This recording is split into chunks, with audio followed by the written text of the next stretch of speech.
x দেখবো সেখানে সেখানে 1/2 বসা, তাহলে 1/2, তারপরে আছে 4 আছে 4 প্লাস 5 ইন্টু 1/2 মাইনাস 3 আছে 3, তাহলে 1 এর উপরে 4 করলে 1ই হয়, আর 2 এর উপরে 4 করলে হয় 16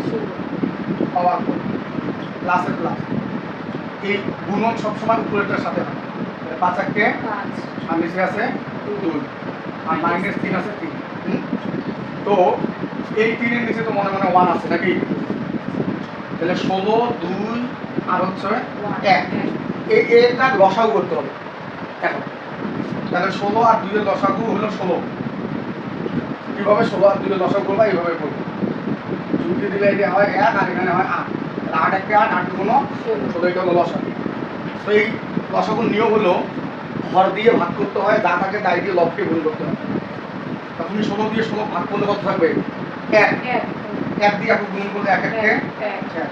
আবার 2 দিয়ে 16 ভাগ করলে কত থাকবে, 8, 8 দিয়ে উপরটাকে গুণ করতে হবে, তাহলে 5 টা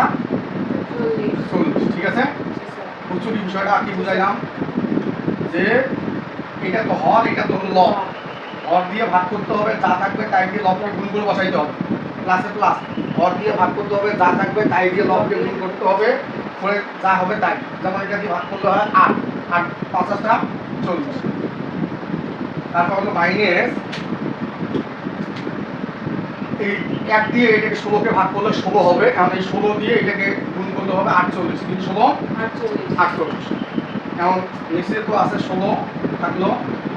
কাটাগুলো সবগুলো নষ্ট হচ্ছে 16, আর উপরে এখন ক্যালকুলেশন করি,